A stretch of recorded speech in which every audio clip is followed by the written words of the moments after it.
Now the concept of this video is, let's say you just downloaded Reaper for the first time, and you might want to adjust a few settings. Most of the defaults are set perfectly, but for your own personal preference, you might want to change a few. So in this video, we're going to go over the most obvious ones you might want to change.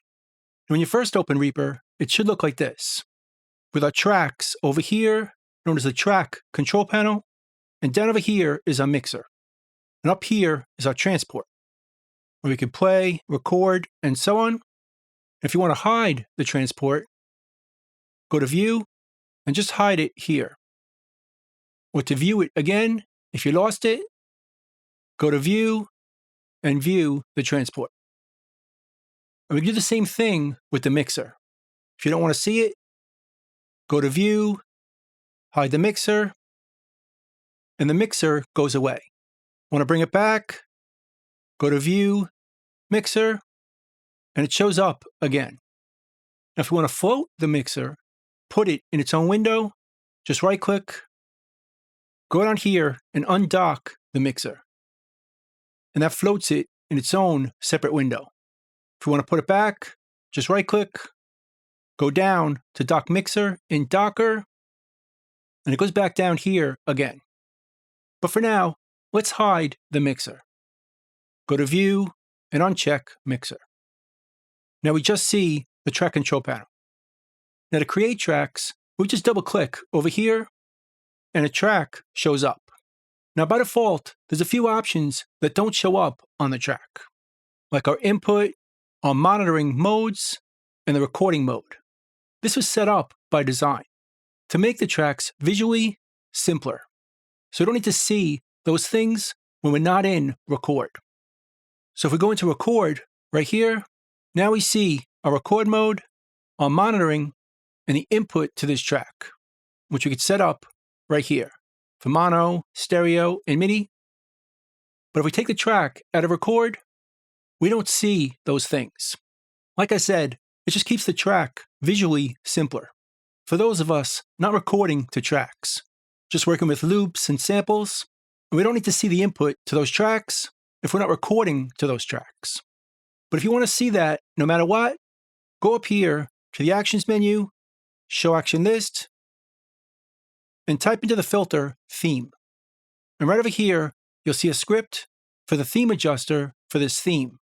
Double click it, and this window should open up, showing the track control panel. If not, you can scroll through it until the track control panel shows up. And we can see right down over here different variables that are going to hide based on if our track is not armed. If you want to see those things all the time, just turn these off. And now, even though the track isn't in record, we can still see the monitoring mode, the record mode, and the input to this track, which we can change over here. But by default, those options are hidden when the track isn't in record. Next, if we go up here in the toolbar and hit this button, or go to the File menu and choose Project Settings, this dialog opens up, where we could choose the project sample rate for our projects. By default, it's turned off, so it's based on the sample rate of your audio interface.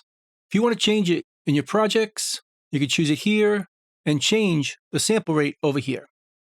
But by default, it's based on the sample rate of your audio interface. But right over here is the time base for our items. By default, it's set to beats, position, length, and rate, which means if we import or record some audio, it's going to stretch if we change the tempo of our song, which makes sense for working with samples and loops. But if you tend to record more audio that's acoustic based, you might want to change this setting so it won't stretch when we change the tempo to try to fit the recording. Just change it to time and then save it as the default for new projects. Now, of course, we could change it on a project by project basis, but if you prefer to work with the time-based mode, you might want to change it here, so your new projects start off that way. But the default is set to beats, position, length, and rate. So if we change the tempo of our project, it's going to stretch our audio. Now if we go up here to the Media tab, we can choose the type of files that Reaper records. By default, it's WAV files and 24-bit, but just change it to whatever file type you prefer. But over here is a preference I want to show you. By default, Reaper's not going to create a separate path for recording. So let's record some audio to this track right here. Let's create 3 files. And now let's save this project. Go to File, Save Project.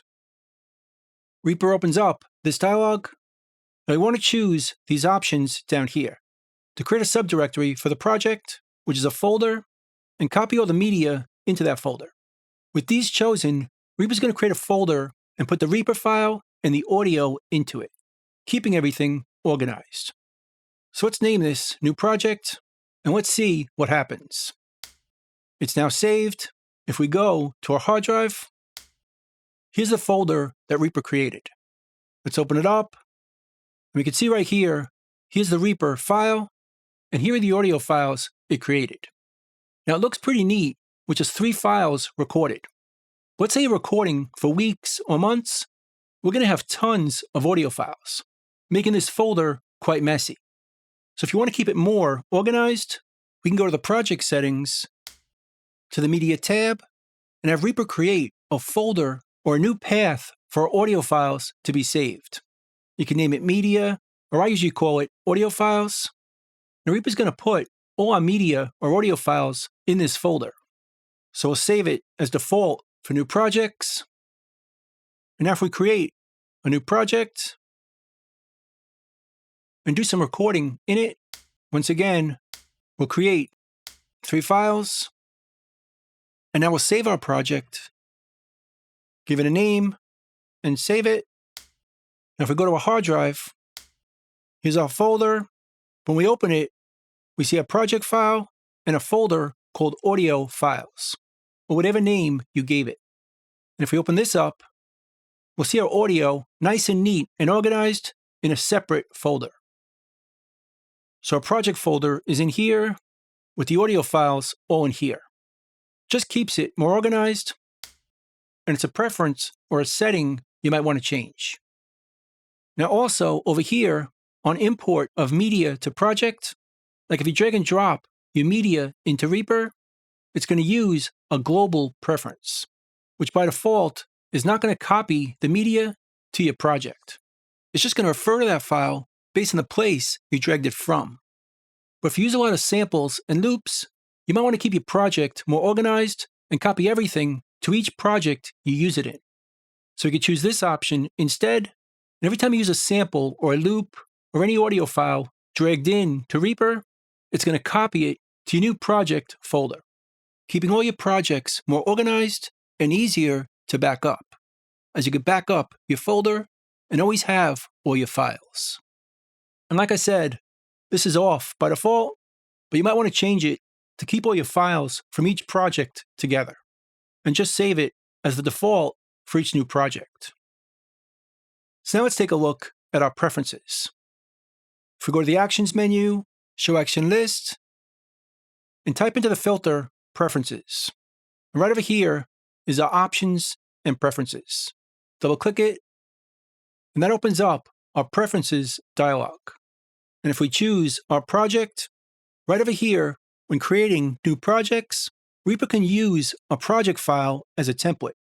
So if you create one and set it up how you prefer to work, you could browse and choose that project. And every time you create a new project in Reaper, it's going to use that file as a template to start from and continue working with it. And we can also choose the option to prompt to save a new project. So every time you create a new project, it's going to ask us to save it and where to save it to, which is kind of helpful to make sure you save your projects before you start working with them. But this is off by default. Now down over here affects how Reaper backs up our projects. By default, it's going to make a backup file every time we resave our project. So let's go back to our hard drive, and we'll see right here, here's our project file. But if we save this project again and go back to it, notice Reaper created a backup file of the first time we saved it. And every time we hit save, it adds the old file to this one. So we always have a backup of anything we saved. And that's by default. But if you want to expand on that and choose to keep multiple versions and then auto-save them over here. By default, it already saves our files every 15 minutes. But we could change it to be more often. Sometimes I'll set it to be 3 or even 1 minute and set this to only save when stopped. So it's not going to save our Reaper file while recording or playing back, at least not automatically, just while the transport is stopped. Then we could also choose to save the file in a different directory, again keeping our project folder more organized. So if we choose this and give it a name, I'm going to call it Auto Backups. Then based on the time we set here, which is every minute, Reaper's going to create automatic backups of our projects, just in case we forget to hit save often enough. So if we go back to our hard drive, we can see that Reaper created this folder, Auto Backups, and inside it are the auto backups that Reaper created. Again, these are saved based on how many minutes we set it up, while this file is based on when we actually hit save, while this one is the newest file we're using. So if we hit save in our project, this is the file that we're using, and it puts an old one over here with an automatic backup in here, based on the time we set up. But again, all this stuff down here is not on by default, but feel free to change it based on the way you prefer to work. And right over here are the track send defaults. By default, when we create a new track, let's create one, Reaper puts the volume of that track at 0 dB. If you want to work with more headroom and start a bit lower, we could change it to any value we want. So if we set it to -6, apply it, and create a new track, it starts off at -6. So all our tracks will start off a bit lower than 0 dB, based on what we set up over here. But the default is 0. Now down over here, we could choose to put our track into record when we create it. So if we choose this and apply it, let's create a new track, and it starts out in record. This is really useful if you're recording a lot of MIDI and you want to start recording right away. So when we create new tracks, they're already in record. But this is off by default, but we could turn it on right here if you want it. And we could also set up a record configuration for new tracks. So by default, monitoring input is on. So we're going to hear our audio or our MIDI through our track. But if you're using an interface with 0 latency and you're monitoring through that software, you might want to turn this off. And then, when you create new tracks, they start off with monitoring off. You can still change it later, but the default is what we set up in here. Turn it on, tape auto style, or turn it off. But the default is monitor input. So we can hear our audio or MIDI through our track. We could also change the recording modes, record the input, or MIDI overdub replace, or set up the input in advance.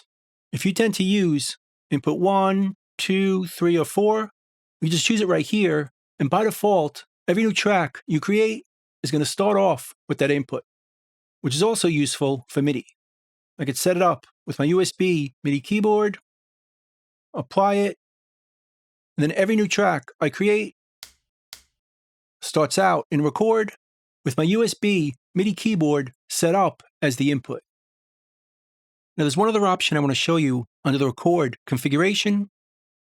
If we go down here to the bottom, by default, we could automatically record arm our tracks when selected. So if we choose this and apply it, and again, create a new track, by default, it's in record, and the record button has an A in it, meaning when this track is selected, the track will be in record. When it's not selected, it comes out of record, which is really helpful for dealing with multiple MIDI tracks at a time. Of course, it'll also work with audio tracks. let's say I create another, it automatically goes into record, and instead of having to take this track out of record each time, I can just select this track, and this track is in record, and this track comes out of record. So I can select this track for doing our piano or strings, and go back to this one and work on bass, and any track we select at the time is going to automatically go into record, while taking the other ones out of record. But by default, this option is off. So if you want that behavior on every track you create, just turn it on down here.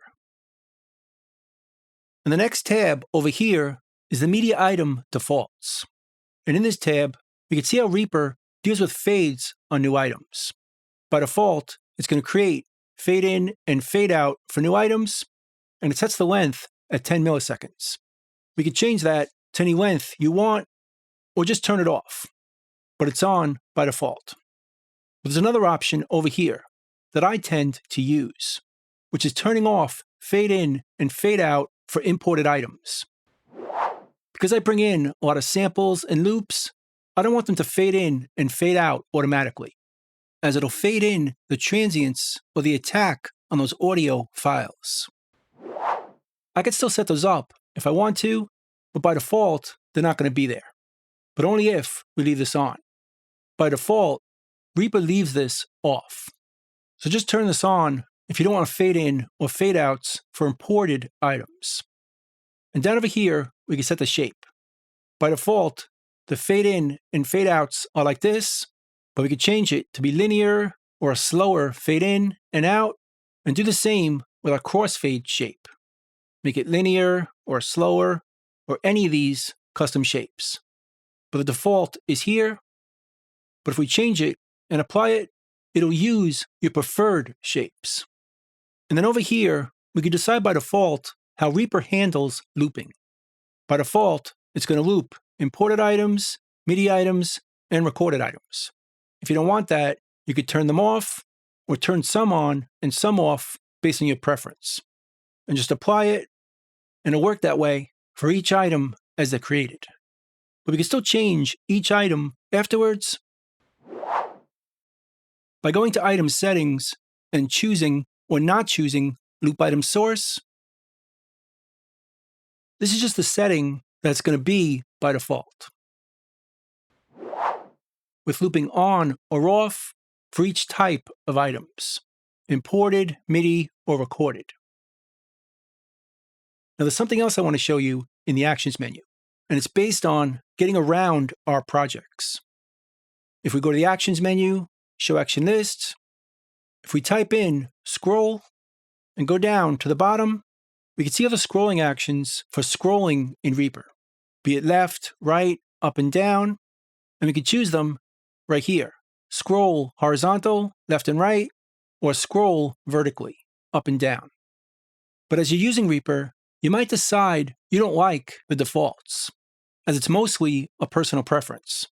So if you want to change them, just click here, go to Add, and just change them right here. Move the mouse up and down, or side to side. Hold down a modifier that you prefer to use, Command, Option, Control, or Shift. And that's going to control horizontal scrolling for you. We'll do the same for vertical, but what's also interesting is these options over here. Horizontal scroll reversed and vertical scroll reversed. If you prefer to go the opposite direction as a default, you can just change it right here. And then moving one way on your mouse or trackpad will go the other way on the screen for scrolling. So it's very customizable to change how we scroll in Reaper. We can do the same thing for zooming. Let's type in zoom. Again, go towards the bottom. And now we can choose to zoom horizontally or zoom vertically. And it works the same way. Just choose it and hit Add, and just move your mouse wheel or your trackpad to change the behavior for that action. And just like with scrolling, for zooming, we could do it reversed, horizontally reversed, or vertically reversed. And we could also adjust the sensitivity of our scrolling or zooming, if it's going too fast or slow for you. So let's say we want to adjust this one, zooming horizontally. We can just create a custom action by selecting it first, go down here to New Action, and choose New Custom Action. That's going to create a custom action over here where we can have multiple actions that can be triggered with one keyboard shortcut. So in addition to zooming horizontally, we can add some modifications to it. Let's go to the filter and type modify. We can see over here how we could tweak the sensitivity of this action. For example, if it's moving too fast, we can slow it down with this one. Just drag it over, and it's going to adjust half as much. Or if it's going too slow, we could speed it up with this one. And now it's going to move twice as fast. Or we could adjust it 10% faster, or move multiple versions to go 20% or 30%. And do the same thing by making it slower. Slow it down 10% or 20% or 30%. So we could tweak the sensitivity of our scrolling or zooming. And just give it a name, save it, and we see it right here, and assign the keyboard shortcut you want to use to that. I personally think that zooming and scrolling is pretty important in a DAW, and your own personal preference might be different than the defaults that are set up. Of course, you don't have to change them if you like them, but if you prefer to scroll or zoom a different way, this is how to set it up. So that's pretty much it. That's the first settings to adjust in Reaper. I hope you learned something, hope you could use it, and I'll see you next time. Thanks.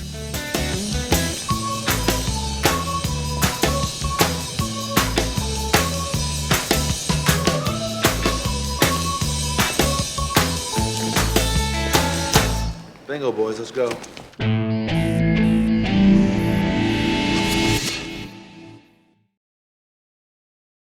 Bye.